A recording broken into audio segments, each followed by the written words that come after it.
Hello again, fellow audiophiles. I am Wave Theory, and this is the Dethonray Listening M1, a $2,600 US DAC preamp and headphone amplifier. This was sent to me directly from Dethonray. They have asked nothing in return other than a fair and honest evaluation, which you are about to receive. And I gotta tell you what, I am thoroughly impressed by this device, and I am pretty pumped up to tell you about it. So stick around after shameless self-promotion to find out why I say such things. Hello. I'm one of the reasons that Wave Theory can't spend all of his money on audio gear. He wants you to know that your support is vital for keeping the channel running. So if you enjoy Wave Theory's bussin' review riz and no-cap review style, and want to encourage him to stay in the basement so I don't have to listen to his dad jokes as much, like the video and subscribe to the channel. You can also send him a donation on PayPal or sign up for the Patreon. Links are in the description. Now on to the review. As I said in the intro, I quite like this device, so I am going to go over it with a fine-tooth comb here and talk about some of its quirks, but also talk about its features and its performance, so use the timestamps in the description below to bounce around and watch the parts of the video that you find most relevant. Okay, so again, the pricing on this, $2,600 US, and that does seem like a lot, particularly for a device this size. So we better start talking about why that price is justified. Features on this thing. The digital to analog conversion is handled by a pair of AKM AK4499EX chips mated with an AK4191 chip there. So that is AKM's flagship chipset for digital to analog conversion these days, and so that's in here. It is capable of decoding PCM files up to 384 kilohertz sampling rates and DSD files up to DSD 256. The headphone amplifier on it, they list the power specs on the website and in the user's manual in volts RMS, and from the single-ended headphone output it's 2.7 volt RMS max output, and from the balanced 4.4 millimeter Pentacon output it is 5 volt RMS rated power output there. Okay, it is also, you can see, a very small unit. It is not particularly heavy, and on Dethonray's website, which I will link to in the description below, they talk about like traveling with this device. Now it does require AC power from the wall, and I will show you the power supply when we talk about the build here in a little bit as well. But it's also like they clearly intend it to be used as a transportable device, as in you take it with you and then at your destination, wherever that is, you plug it back in and listen to music with it. Okay, and so I'm going to talk about the performance kind of in that use case and sort of through that lens in my evaluation of this. And then I will also talk a little bit more about use cases later in the video and compare this to a couple of other all-in-one units, DAC amps that are near its price in the Chord Hugo 2 and then also in the Black Ice Aries. All right, so let's go ahead and cut to an overhead view where I talk about a little bit more about the build and the features, and some of the usage quirks will show up in there too. So let's look at that. Overhead view for build and features. It is a small, compact unit. I do not have particularly large hands, and you can see that it's just barely bigger than my hand here. Front panel. We have a gain switch, high and low right here, a input selector button that cycles through the input options, 2 headphone outputs, a 3.5 millimeter TRS single-ended and a 4.4 millimeter Pentacon balanced. Right here is the volume knob, which has an interesting shape and color to it. It also has the potentiometer it is attached to, has fairly decent feel to how well it moves, or how it moves there, and the resistance that's in it as well. Now, one thing I noticed initially is that sometimes the tracking of the volume lags just a little bit behind. You turn the volume knob, and it takes it just the device just a beat to either get louder or quieter, depending on which direction you turn here. However, Dethonray has just released a new firmware that alleviates that fixes that issue. So if you get this device right away and you notice that there's a little bit of not great, okay, control in the volume there, just know that there's a firmware update out there to fix that. Okay, fairly good looking unit here. I think it's got like this all aluminum shell here. Okay, that's nice and solid and sturdy, but it's not a particularly heavy unit either. All right, back panel, some interesting things going on here. All right, main power switch on off, and then there is the power input from the power supply right there. And notice it is 24 volt in. I'll show you the power supply in a moment. Okay, power switch on the back does not bother me on a unit like this. That really only bothers me when we're talking about vacuum tube gear. This is not a vacuum tube piece of gear. I think if this sits on your desktop, most people are just going to leave this on all the time. Okay, USB port for firmware updates. Here's this little bank of dip switches right here, and there are some interesting things about this. Okay, switch number 1 toggles between headphone and IEM mode. Okay, up is headphone, down is IEM. There are subtle changes to the sound here. Well, there's a not so subtle change that makes to the sound, and then there's a subtle change that it makes to the sound. The not so subtle one is that to my ears, this does in some ways behave like another gain switch. Okay. Lower this to IEM level, and it's even lower gain than what you can get from this switch right here, and then that gives you more room to play with the volume control just because the output power has been lowered. There is a sonic thing that happens also with that switch that we will come back to and talk when we get to the sound section here. Switch number 2 here in the middle toggles the USB inputs here between version 2.0 and version 1.0. So the USB inputs are backwards compatible with older USB devices that use the 1.0 protocol.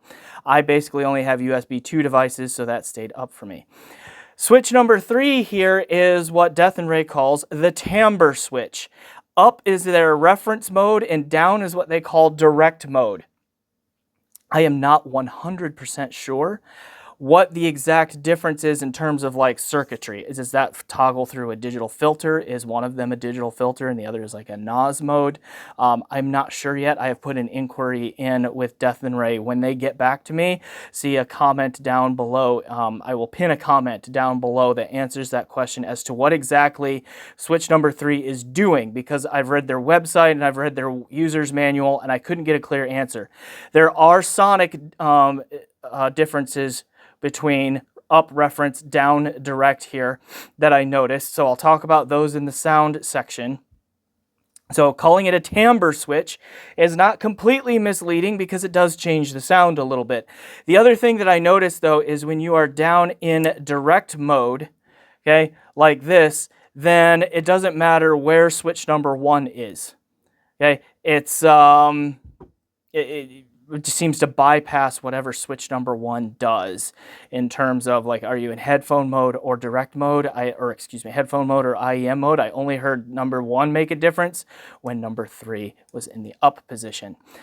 Okay, if you're going to be toggling these a lot, you might want to get a tool to get in there, a small screwdriver or something to flip those, because you can, like, it's even with my smallish fingers, it is not the easiest thing to get in there and just flip one switch. Okay. USB audio input here, and you have your choice of the full-size USB-A flavor here or USB-C. This is not 2 separate inputs. You can only use one of these at a time, but you do have the option in terms of whether you want to use this Type A connector or a Type C connector for USB audio in. Then we have an SPDIF coaxial input right here. And, oh, I missed this big honking thing here. This is the Bluetooth antenna, okay? Sorry, I didn't talk about that. Just kind of slipped my mind there. So, yeah, there's Bluetooth on this device here, and there is the antenna for it. Okay, now coming back over here, lastly, we have a pair of single-ended RCA analog connections. These are bidirectional in terms of if you connect these to a DAC, or excuse me, this is a DAC. If you connect these to an amplifier, these can function as preamps. Okay, preamp outputs where you adjust the volume here with the front panel volume knob, okay? Or if you select auxiliary input on the front panel, then these outputs actually become inputs. And then you can route an analog device into here and then listen through the headphone output right there. So if you use vinyl at a desk, okay, and you're not a speaker user, then that could be a good option for you. All right, now when these are in pre-out mode, I should mention here, they do not seem to mute if you plug a headphone in. So both the headphone output and the RCA pre-out seem to be active simultaneously in my testing anyway. Okay, the other thing that I want to mention about the build here is, like, you see how we have, like, just in the case here, we have these long feet right here, and they're just metal on the bottom. The unit can slide pretty easily, and it's not particularly heavy. It's only like 600 some grams, I believe, if I remember from the website there. So, I mean, it slides really easily like this. So if you have a really heavy headphone cable, okay, you might want to find a way to, like, prevent this from sliding. Same thing if you have really heavy RCAs or a big heavy USB cable, etc., etc. That's something to be aware of and potentially have a plan for. All right, but other than that, like, that is the unit tour. Those are the features. That's the build. In terms of the operating temperature, it gets warm, a little bit warm, but never truly hot. Okay, like, I just unplugged this before I started filming this review after it had been plugged in and driving some headphones for a little while, and did not have any problems there. I did mention the power supply. I wanted to show you that. And I acknowledge that this power supply looks super cheap and chintzy, particularly for a $2,600 US unit, okay? Fairly standard DC plug there on that end. This is a 24 volt, 1 amp for a 24 watt output. And of course we have the switchable plugs here on the end, so like different plug types will come in so that you can use this in just about any country, okay, depending on, and you know, all that. So I'm using the US plug because, you know, I'm in the US, okay, and having trouble getting it to go back on. Okay, you can do this. There we go. All right, and I was very tempted to pick up an LPS to try on the LM1 here, just to see if it would give me a performance advantage over this. But Anson at Dethonray, I asked him about using an LPS, and he claims that many folks have already tried that and did not hear a big difference. And I don't know if that's true or not, because I just ended up saying, okay, and he also says that this power supply is specially made for this device. Like, its circuitry and all of that is targeted for direct, you know, use to be matched with this. So it is not just an off-the-shelf, you know, bog standard power supply. Some design went into it to specifically match this DAC amp. So it has that going for it, but it still just looks and feels cheap and chintzy, and I know it's going to eat at a lot of people, you know, try to want to use an outboard LPS. However, I did not try an outboard LPS, or an aftermarket LPS, I should say, because finding one in 24 volts is not really easy or cheap. Okay, so that's something else to keep in mind there as well. One last comment on usability quirks here. Okay, the power output from the balanced output is greater than the single-ended output, which is commonly the case here.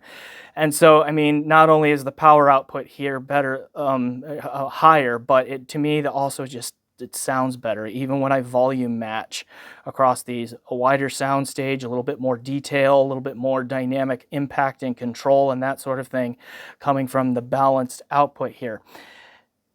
Okay, so whenever possible, I use this. Now, I do have so a nice single-ended cable that I use on my Focal Radiants that, you know, can hear a difference. And so it's a single-ended cable, though.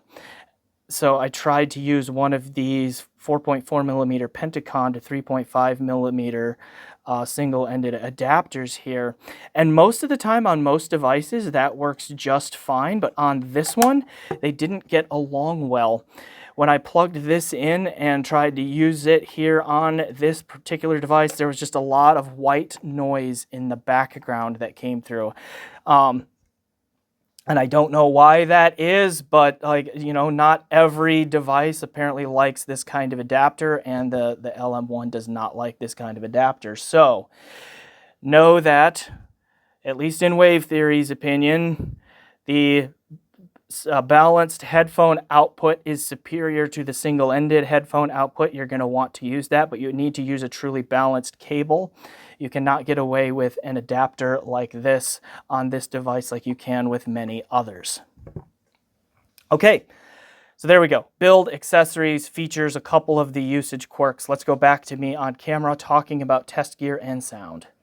As we transition to talking about the sonic performance here, let me list the test gear that I use, and it is a lot, so bear with me for a moment here. So I really didn't spend any time with the Bluetooth. It does work fine, so if you are interested in using the Bluetooth, it is there. But just given the general quality of this device, I suspect that more often than not, you're going to be using one of the digital inputs on this thing for your critical listening. So that's mostly what I'm going to talk about here. Music files that I would have used here would have been either lossless or high-resolution FLAC files or DSD files. To get those files into the device, I used several different approaches. One, I would plug this direct USB into a Windows 11 laptop computer or an iPad 10th generation using USB-C to C cables, mostly an AudioQuest Cinnamon USB-C to C cable there. All right. It also got some time here using the coaxial input connected to my Singer SU6, which was in turn connected through a Sonor Ultra Rendu streamer, which was serving as a Roon endpoint, okay, on there. All right, downstream from this, like I checked the preamp output of this thing, the line outs on the back, by connecting it to one of the single-ended inputs on my LTA Z10E amplifier.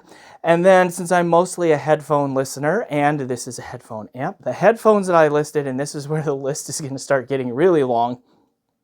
Okay, I'll at least start with IEMs. I checked the IEM performance and like noise floor issues, if there are any. There aren't. Okay, with the effect audio in Elysian collab known as the Pilgrim Noir, and also the FIO FH19. Both of those I have reviewed relatively recently. See links in the description. Full-size headphones that I used on here, and again, this is where the list gets pretty long. 3 closed backs that I tried on here would include the Audio-Technica ATH-WP 900, the Focal Radiance, and I just got it back in, the Dan Clark Audio E3 I checked on here as well. A few open backs would have, again, a large number. The Apos Audio and Audio-Technica collaboration known as the ATH R70X Refine. Got time on here. The Audio-Technica ATH ADX 5000. That's the right order. I always get the 5000 and the X flipped around. But the ADX 5000 got some time on here as well. And then the Hi-Fi-Man HE1000 SE, the Headphone 2, in there, and I'm sure there were others, but I think you get the point here. I used a fair variety of headphones on this thing. Okay. Let's get to the overall sonic impressions here. The perceived frequency response on this does change just a little bit, whether you use the reference mode or the direct mode. I checked both. Either way, it's mostly a neutral sounding device where it just falls in the range where the perceived frequency response is quite neutral. The reference mode sounds just a little bit brighter to me. There's just a little bit more treble energy into it, and it's just a little bit more active, particularly up in the air frequencies. It's just, I mean, not just more energy, but a little bit more snap and and that sort of thing to it as well. The direct mode, it rolls off that top end just a little bit, doesn't quite make the unit sound warm. It still sounds mostly neutral to me, but there is that less treble energy, and it sounds a little bit overall smoother to me, I think, as a result there too. Okay, the bass is well extended, but it is not elevated at all. Ditto with the treble. The high frequencies and all that, the air frequencies, they are there, particularly in the reference mode. They are well extended, but they are not pushed overly forward or anything like that.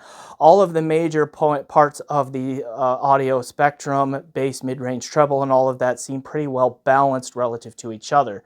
The tonality, meaning the tonal balance of the unit, as I define to mean the relationships between fundamental frequencies and their harmonics, are also pretty realistic and fairly natural, and it's smooth, right? A lot of smooth tonality to it there as well. So that's kind of like a frequency response kind of description of the sound. Some of the other presentational things.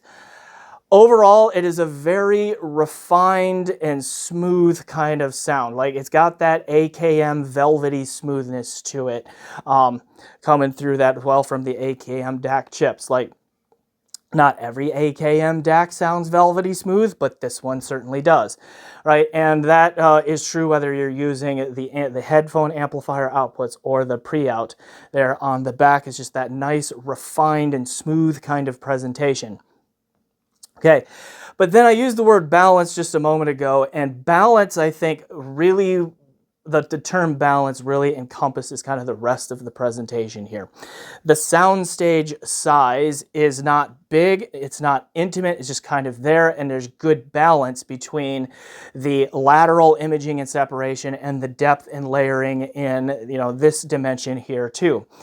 The dynamics and the liveliness and like just the activity level, the perceived activity level of the sound, again, well balanced. It's not recessed or pulled back to where it's a weakness. It is not pushed forward as to where it's going to be an attention grabber or a strength where you're going to think like, oh, this is a really active, energetic, dynamic kind of sound. It's not that either. Kind of plays it right down the middle, striking a good balance there to these ears anyway. Likewise with the resolution. The resolution is right what it needs to be for the price, like the level of texturing and detail retrieval and like the separation between instruments and separation between vocals and separation between instruments and vocals, as well as the spatial separation and all of that. Also, like well balanced. They're not weaknesses. It's not really missing anything important for the price point or anything like that, but it's also not pushing any of that stuff forward at you either. It's an overall just a refined, smooth, well-balanced presentation with a very neutral frequency response to it. You can change the tonality of the frequency response a little bit by selecting the direct mode, where it does seem to roll off the treble just a little bit in the upper frequencies there, take just a little bit of bite off of the upper mids, lower treble, and then also just have a slightly smoother overall presentation to the sound to my ears. Now, whether or not you like the reference mode or the direct mode, I think is going to depend, well, obviously on personal preference, but also how are your headphones or whatever is downstream from this tuned. If they are already warmer and a little bit relaxed up in the top end, you might want to use the reference mode to liven it up just a little bit. Not a lot, but just a little bit. But if your headphones are already a little bit more bright or have a little bit too much bite for you in the upper mids, lower treble, then I think the direct mode could come to the rescue there if you want. Okay, so just match it to your tastes and like whatever the rest of your system is there on that one. Okay, so that's like just the kind of the sound in a nutshell. Let me dig a little bit deeper on how the sound changes with a couple of the other options. I've already talked a little bit about the reference versus direct timbre modes. And again, I'm not sure exactly what's causing that difference or like how the circuitry in here changes or anything like that. And as soon as Anson at Dethonray gets back to me on that, I will pin what's going on there in a comment down below. So check that out whenever it is available. Okay, but let's talk a little bit about like the difference between the IEM mode and the headphone mode, because I mentioned that there's a difference in sound there as well. The IEM mode, the most noticeable difference between the two, I should say, is it does seem to affect the overall gain. The IEM mode lowers the gain. You still get gain control here. So it's almost like ultimately there are 4 gain stages in the device here, where you have high and low here on the front, but then you have like IEM gain and then headphone gain. And so those two combined with high or low on the front here, and you've basically got 4 gain stages. So the IEM mode does seem to drop the gain level and give you a little bit more precision then and a little bit more freedom to move the potentiometer, or I should say the volume control anyway here, and get that dialed in where you want it to be. So that's like the most notable difference. Now, what I did notice is that when you go from IEM mode back to headphone mode on here, you actually do have to move the volume knob a little bit to hear the change in volume, and it kind of jumps all at once. Okay, so that's something to keep in mind when that happens there as well, though I think their new firmware also addresses that as well. All right, so the other aspect that I heard, though, like the actual sonic change beyond just the difference in gain there, is to me the IEM mode kind of pulled the center image of the sound field away from me just a little bit, and like kind of emphasized, like it was a twofold thing, kind of pulled that center image away, but also emphasized like left, center, and left, right a little bit. So, and kind of widened the sound stage a bit too. So it was a subtle effect, but it was like detectable for me whether or not I was using like an IEM or an easy to drive full-size headphone in there, so I could like verify the difference as well. So it weren't really a whole lot I didn't really notice a lot of like tonal changes or timbral changes going from IEM mode to headphone mode, but those spatial presentation differences in there were a bit surprising. I didn't expect them. Now, are they good or bad? Again, it's going to depend on like what headphone or IEM you're using, and then also your personal tastes, but that was just a difference in there that I noticed that you should be aware of as you go if you're considering buying this. Okay. Before we move on to comparisons, then let me talk about the headphone output here and the drive that this unit has. The headphone output is more potent than I expected it to be, like especially from the balanced output. There is some pretty decent drive to it. The Dan Clark Audio E3 is properly powered by this, and I was pretty happy to hear that, given that this device is like seen as, is marketed really as a transportable, take it with you and listen at your destination kind of device, and so that it properly powers a headphone like the E3, which is not the most demanding headphone out there, but it is a little bit more on the demanding side than average. That was good news to my ears there, that this from the balanced output can drive that headphone just fine. The headphone Head 2, similar story. You're not going to use that one mobily because it's too big to carry around. Okay, but it is like kind of a medium difficulty drive again, and this handled that just fine as well. So for a lot of the headphones, even full-size headphones that are out there, you're going to have plenty of drive on this out there. So I mean, the headphone amp seems pretty transparent, like that smooth sound that I mentioned, that smooth velvety AKM sound that kind of comes from the DAC section, comes out of both the preamp output of this and also the headphone output. So I think the headphone amplifier section in here is quite transparent. Okay, there as well. I did just very briefly try routing another DAC into this to try the quality of the analog input here, and I didn't really notice a whole lot of change in terms of the audio quality coming in. So if you're gonna connect a vinyl like preamp to this or something like that, you're still gonna get a pretty good high quality listening experience going there too, just because of the transparency of the amp and so forth. Okay, so then comparisons.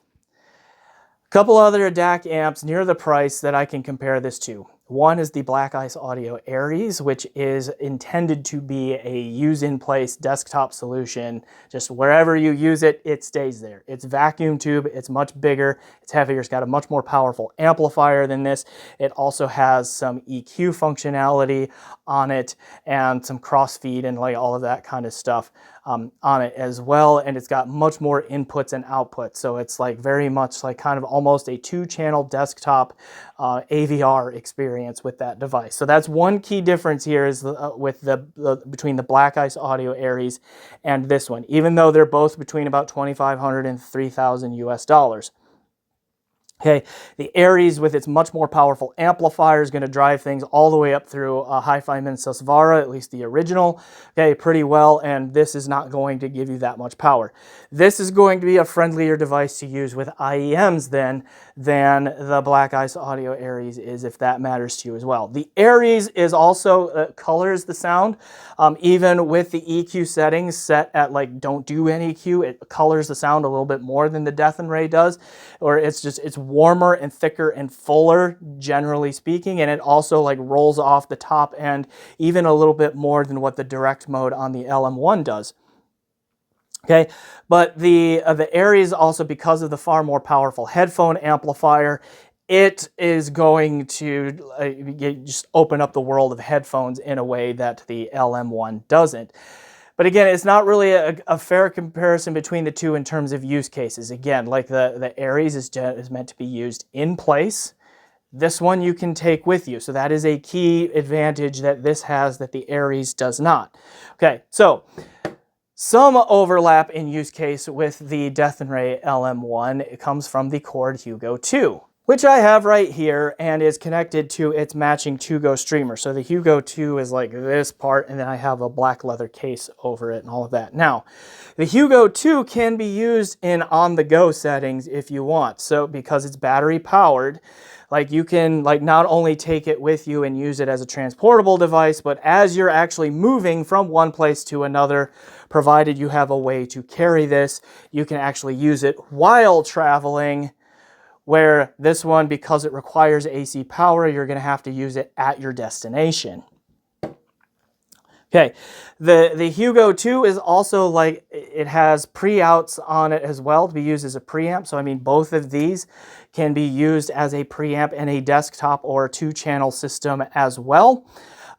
They both have fairly similar input-output options. This one, the Hugo 2, gives you a fiber optical or Toslink optical input on it, but no analog input on it, whereas the Dethonray here allows you to connect an analog source if you wish. Okay, the Hugo 2 also has a remote control, which the Dethonray does not, so like you could use this one a little bit more comfortably in a 2-channel system as your main preamp, DAC and preamp in that situation as well. Now, sonically, first of all, I mean, look at the size comparison. They are not all that different in size. Again, the Hugo 2 is a little bit bigger here because the Hugo streamer is attached to it. Okay, but they are not all that different in overall size. Now, sonic performance between these two. Again, their use cases overlap, but they're not like 100% targeted at the exact same use cases. Sonically, things get very interesting. And I will just say up front that I think that from a sonic perspective, these two fall into the camp of neither one is better. They're just different. Okay, different how?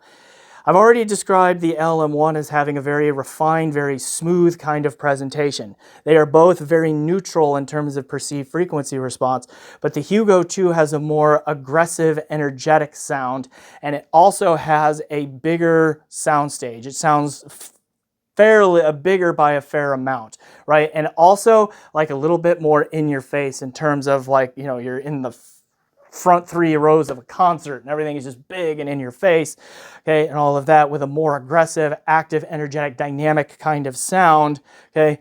That's what the Hugo 2 is here. But in terms of resolution, detail retrieval, timbral accuracy, and like the accuracy and in 3-dimensionality of the spatial presentation within their respective sound stages, they are pretty much dead even. Okay, which I think is a really high compliment to the LM1 because the Hugo 2 has kind of been my go-to single-ended DAC, but then also just like my reference sound for, I mean, a device at its price and of its type.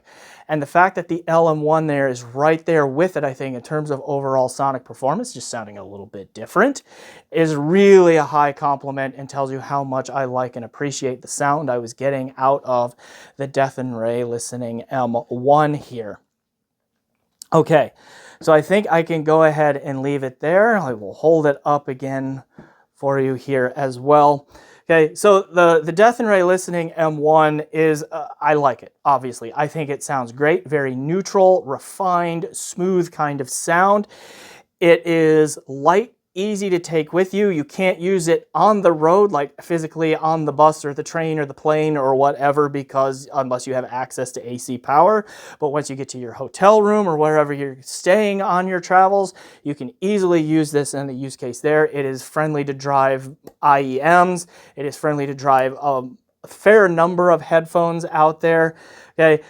All that from its headphone outputs. The DAC quality in it is right in line with the Chord Hugo 2, just sounding a little bit different, but in terms of overall technical ability, right there, okay? And that is a really high compliment to it there. So,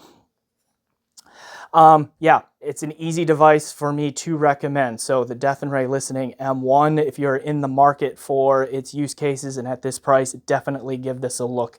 I recommend it. I enjoy listening to it quite a lot. All right, I'm Wave Theory. This has been my review of the Dethonray Listening M1 DAC, headphone amp, and preamp all-in-one unit. Please remember to like, subscribe, and comment. If you have not already, check out my PayPal and my Patreon, and generally do those things that you do to support YouTube channels. And as always, enjoy the music.